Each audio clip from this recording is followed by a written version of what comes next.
صلى عليك الله يا خير الورى تعداد حبات الرمال وأكثرا صلى عليك الله ما غيث هما فوق السهول وبالجبال وبالقرى فوق السهول وبالجبال وبالقرى يا خير مبعوث بخير رسالة للناس يا خير الأنام وأطهرا نفدك بالأرواح وهي رخيصة ونحارب الغرب الدنيء الأغبرا. بسم الله الرحمن الرحيم. الحمد لله الذي هدانا لهذا وما كنا لنهتدي لولا أن هدانا الله. لقد جاءت رسل ربنا بالحق. صلوا على رسولنا محمد. صلوا على شفيع ذنوبنا محمد. صلوا على طبيب قلوبنا وقرة أعيننا محمد. السلام عليكم ورحمة الله وبركاته.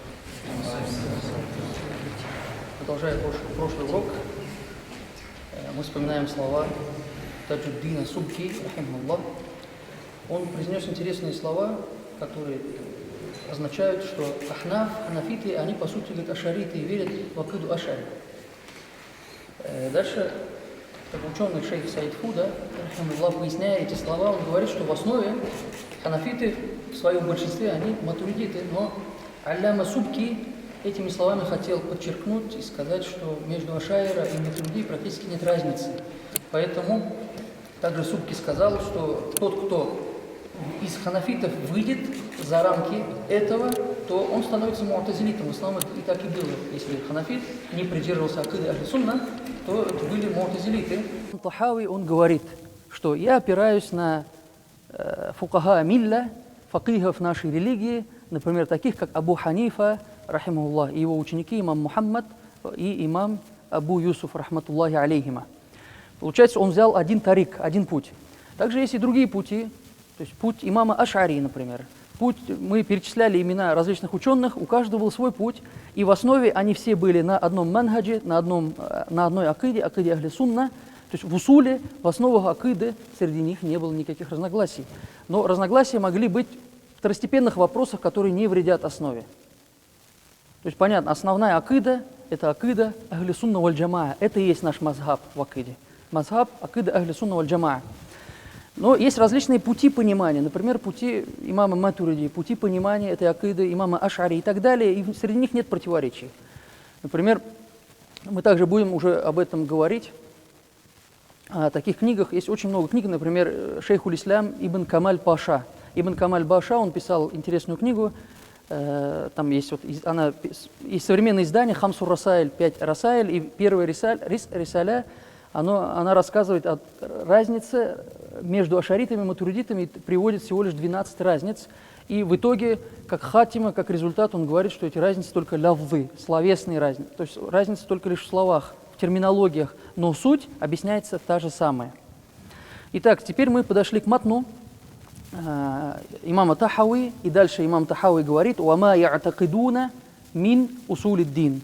«Уама» и то, что я'такидуна, они убеждены, они верят, мин усулиддин, из основ религии. То, во что они верят, из основ религии. Слово «асль». Что такое «асль»? «Асл» мы говорим, да, и в татарском языке это слово есть. То, на чем зиждется что-то другое. То есть как некий фундамент, на асле что-то строится. Каждая вещь, на которой строится другая вещь, это является основой для другой вещи. И это смысл, словарный смысл, словарный, как мы прочитаем из книг, асль – это муфрат, единственное число, его множественное число – усуль. Мы тоже слышали такое слово, и в нашем языке это тоже есть. Но в данном контексте мы понимаем усулюддин как акида, проявление акиды, те вопросы, которые связаны с вероубеждением каждого. Но иногда можно понять как фикх. Можно понять как и фикх, так как, например, есть целая наука усулю фикх, основа фикха, фундамент, как турукуль истинбат, как выводится то или иное правило по фикху, это тоже называется усулю фикх. Поэтому в слове асль мы можем понимать две науки. Или это акида, или это наука, которая рассказывает нам о фикхе. так как слово «асль» берет в себя понятие «дин», то есть религия, все, что касается религии. А слово «религия» — это слово, которое обхватывает и акиду, и фикх, как мы уже сказали. Что же касается ученых, что они говорили о понятии усулюддин, что же мы будем подразумевать под этим словом? Отныне усулюддин стало как некой маркой. Когда мы говорим усулюддин, мы понимаем что-то определенное, и это именно наука акиды. Потому что то, что касается фикха, мы говорим, это фуро.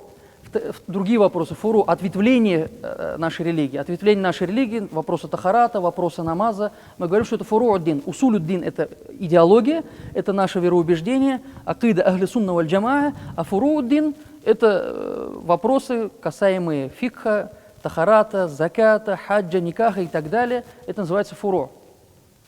И теперь мы попытаемся понять, почему это так называется. То есть вы не пугайтесь, что немножко сложные темы в начале. То есть любую книгу, когда мы изучаем по акиде, сначала идет иляхият, например, мы изучаем сифаты Всевышнего Аллаха Субхану Тааля, вопросы кадара, предписания судьбы, предустановления судьбы и так далее. Эти вопросы сложные немножко поначалу. Когда уже идут вопросы нубуа, вопросы пророчества, когда пойдут вопросы, некоторые вопросы, касаемые фикха, об этом мы тоже поговорим, внутри акиды, там очень будет легко, будет очень интересно. Вот эта разница, как сказал один ученый, кто выше, там вопросы рая, как будет в раю, как будет в аду и так далее. Это очень интересно, это легко слушать, но вот вначале нужно немножко потерпеть, так как я могу пробежать, но хочется понять эти слова более точно. Например, что же означает усулюддин? Когда мы будем слушать эту фразу, мы будем вспоминать тот багаж информации, о котором мы сегодня поговорим, и нам будет легче понимать. То есть это слово усулюддин разбирает вопросы арканы, основы акиды, основы вероубеждения. И почему мы это понимаем? Потому что есть контекст «Вама я'такидуна» и то, во что они убеждены, мин усулюддин из основ религии. Значит, мы говорим о вопросах веры, мы не говорим о вопросах фикха. То есть вот это карина, слово контекст, который есть в контексте, оно нам дает понять, что мы сейчас будем говорить с вами об акиде, и это слово усулюддин означает именно разбор вопросов вероубеждения. Имам Баберти, рахимуллах, Акмалюддин Баберти, он тоже имеет свой шарх по акиде тахауия. На самом деле мы с вами говорили о некоторых шархах, которые мы будем использовать в процессе чтения этой книги. Шархов на самом деле очень много. И на прошлом уроке мы с вами поговорили лишь об одном шархе.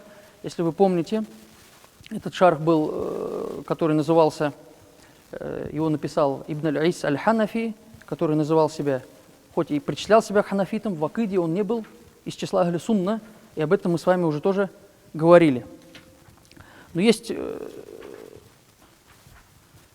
другой автор, тоже не менее интересный. Он причислял себя к ашаритам в начале, но потом он сбился с этого пути. К нему мы еще тоже подойдем. То есть имам Баберти, рахимуллах, он говорит, это наука, усулюддин, ильм, которая рассказывает нам о именах Всевышнего Аллаха, о его сифатах, о его афаалях, действиях. Также эта наука рассказывает нам о состояниях творений. Пусть эти будут творения ангелы, это могут быть пророки, это праведники аулия, это аимма, предводители мусульман и так далее. То есть наука усулюддин рассказывает нам об этих вопросах. И было названо, также усулюддин называли другим термином. Терминов очень много, и один из терминов – это ильмуль калям. Ильмуль калям. Есть много предположений, почему эта наука также стала называться ильмуль калям. Например, от того, что нужно было противостоять му'тазилитам. Один говорит «каль», «киль», было сказано, придают слова. Наука выстраивалась на речи, поэтому ее назвали калям, от слова «речь». Но есть очень интересная версия, версий очень много, мне вот она очень понравилась, я ее зачитаю. Было сказано, что данная наука была названа калямом, потому что проявление самой совершенной речи, совершенного каляма, может быть только тогда, когда мы рассказываем о истине. Говорим что-то истинное, передаем какую-то истину и пытаемся вывести тонкости чего бы то ни было. Но это нельзя сделать, кроме как не то есть нельзя это сделать без знаний, без этих знаний. И поэтому эта наука, которая является сутью всех знаний, является совершенной наукой, маджазом в качестве аллегории была названа, как мубаляга, была названа ильмуль калям, наукой каляма, наука речи, но в это понимание, то есть в это слово мы вставляем понимание, что изучаем вопросы, касаемые акиды. Если мы говорим вопрос акиды, акаид, ильму таухид, ильмуль калям, это все синонимы. Этих слов не нужно пугаться, и об этом дальше, то есть в этих уроках мы поговорим. Поговорим о тех словах, когда были ученые, порицающие ильмуль калям, были ученые, которые, наоборот, восхваляли ильмуль калям, и почему так произошло.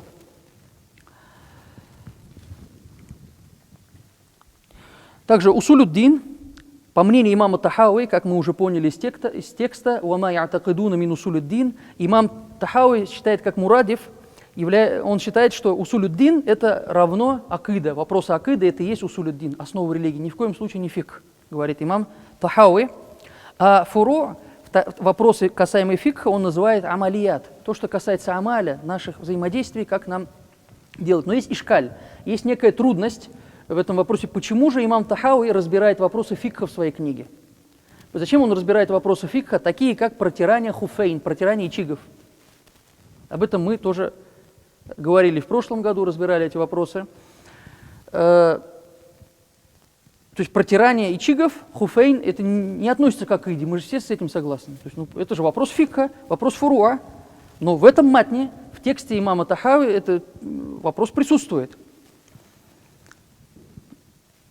Так как, то есть объясняется так, как с одной стороны есть отношение к этому вопросу, и отношение к этому вопросу касается наших убеждений, и поэтому затрагивает наше вероубеждение, затрагивает нашу акиду. Однажды имам А'лам, рахимуллах, раньше он говорил, что я не разрешал протирать хуфейн, но после того, как мне стало ясно, что это мутаватир, что это хабар, мутаватир, хабар, в котором нет разногласий, хабар, в котором не могла быть ложь никакая, он разрешил и стал делать это. То есть мас аль хуфейн, ни в коем случае не на носки, а на хуфейн, это ичиги, как можно описать, вот эти кожаные, как вроде сапогов, масх еще их называют, как только не называют, но нужно понять, у них есть свои условия. Это не тонкие капроновые носки сегодняшние. Этот вопрос мы тоже разбирали, к нему можно часто возвращаться. В основе есть 4 хадиса, на которые ссылаются те, кто любит протирать носки. 4 хадиса, все они ахад, все они слабые. Но что же касается мытья ног, мы об этом говорили, в суре Маида в 6 аяте Аллах Субхану Тааля приказывает нам мыть ноги, произнося «Ва арджулякум иляль ка'байн». Когда вы собираетесь совершать намаз, да, фахсилю вуджухакум, мойте свои лица, у айдиякум иляль марафик, мойте свои руки по локоть включительно, уамсаху бируусикум, протирайте свои головы, у арджулякум иляль ка'байн, здесь атф идет на фахсилю, помойте свои ноги по щиколотку. Некоторые говорят, а если мы прочитаем арджуликум, во-первых, этот кыраат не является сахих, не является достоверным. Если мы прочитаем арджуликум с ошибкой с касрой, то получится, что ноги нужно протирать. Но здесь есть другая проблема. Так как Аллах Субхану Тааля определил каждый орган фарз, он определил границами. Что такое ваджх?